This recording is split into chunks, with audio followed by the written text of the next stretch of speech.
Hey everybody, I'm Devin Williams.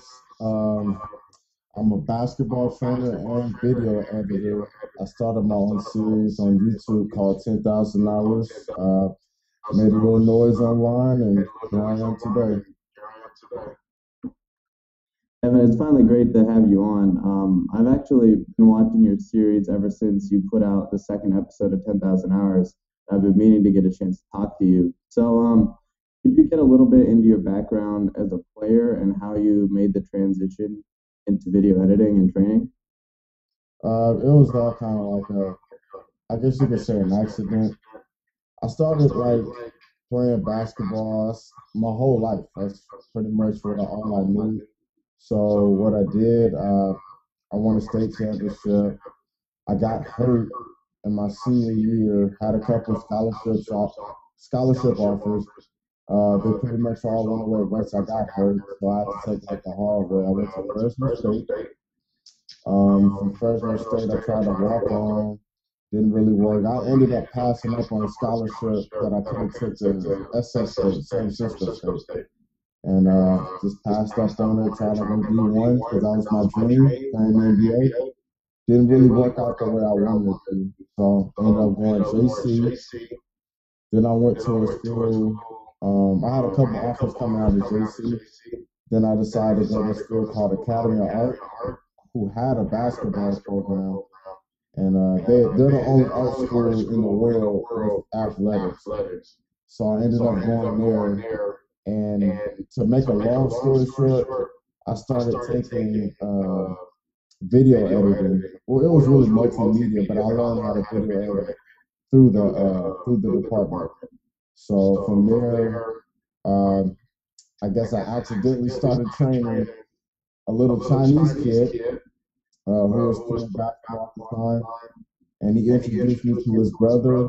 And from there, I decided to make like a little video just keeping track of the progress, and I was going to turn it in I was going to turn it in for class, and it ended up blowing up on YouTube because I didn't have a hard drive, so I saved it on YouTube. So there you go. The people just started sharing it, and here I am today. What kind of things did you learn when you were faced with the injuries you went through from a mental standpoint? It's difficult because when you get hurt, you kind of it kind of plays mind games with you. I learned a lot. I learned how to be patient. I didn't know how to be patient when I got hurt originally. There's a lot of nights like I have problems with my knees, and that's really important when you got to jump and you got to run, you got to cut, you got to do all some type of stuff.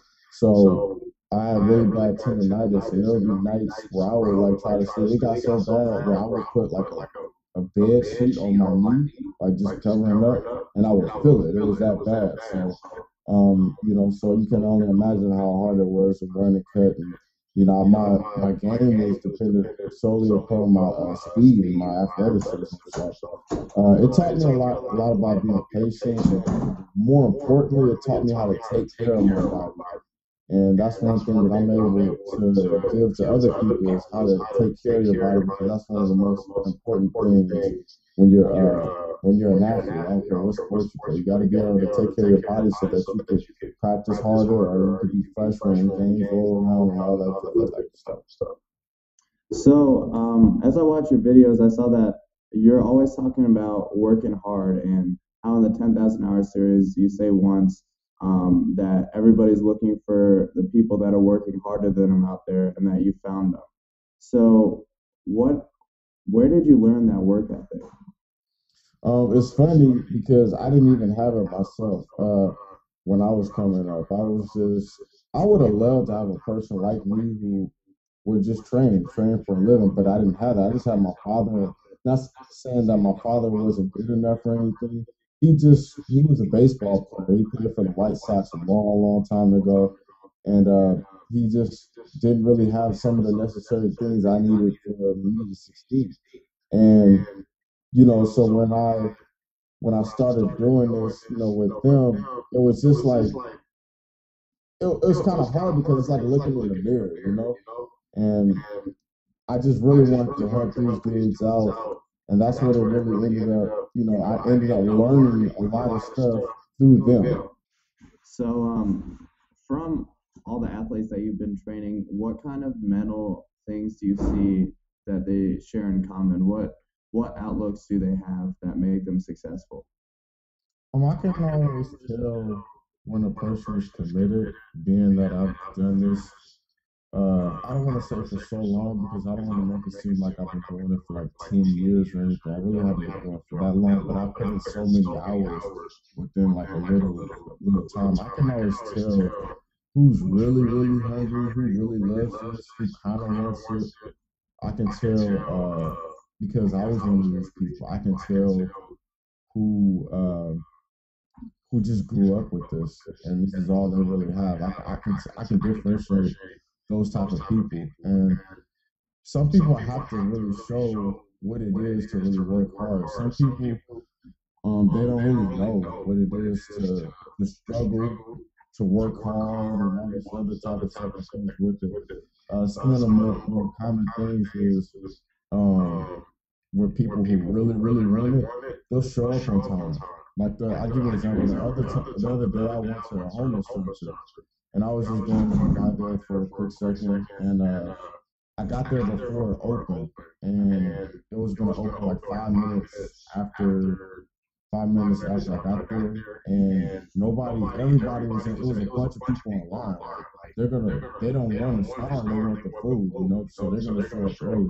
So if they really want it that bad, they're gonna be on time, not gonna be late because you got to get it while it's there because it's not gonna be there forever. So that's one thing I can tell, like somebody who um shows up on time. Another thing is when things get really tough, you can see who will quit. If they quit, they really did.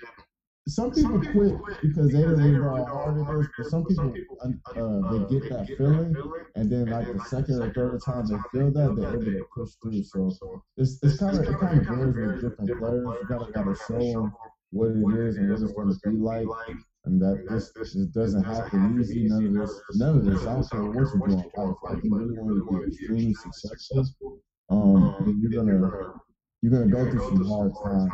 So. But those are just little things, showing up on time and not quitting when it gets tough. So, do you have any tips? A lot of our viewers like to read the blog just to get some motivation into their day to get through the tough times. What kind of stuff did you do or do the athletes you train do when things get hard to push through that barrier? There's always like a reminder. Uh, for me, I have a lot of. I'm not the most fortunate person. I didn't grow up the most fortunate person. My parents worked really hard, and which allowed me to do some of the things that I do. But at the same time, a lot of this stuff wasn't given to me. I had to work for it. I don't like being in a situation where I don't have much, and I've been in that situation where I pretty much didn't have anything working for me. I don't like to beg anybody for anything. So just being in that spot, you don't want to go back to it. Like a lot of people come from like poor areas. When you come from one of those areas, you don't want to go back. So you'll do anything you can just to not go back. So I can give you another example. I know some guys that their parents have a lot of money. They're rich. But so what keeps them motivated at that point? There's other things like you don't have to just be from a poor area just to find some motivation. Some people just really love doing what they do. And it could be either to just to make somebody proud, or you just have to really find what it is that makes you motivated every day. Some people get up and watch YouTube videos every day, and that kind of gets them out of their chair and go do something productive. It really doesn't matter. It doesn't have to be just basketball. It could be a lot of other things. Um, you know, that can get you up out of your chair and be productive. All right, Devin. Well, that's all the questions I have for you. I just want to thank you for your time. Oh, no problem.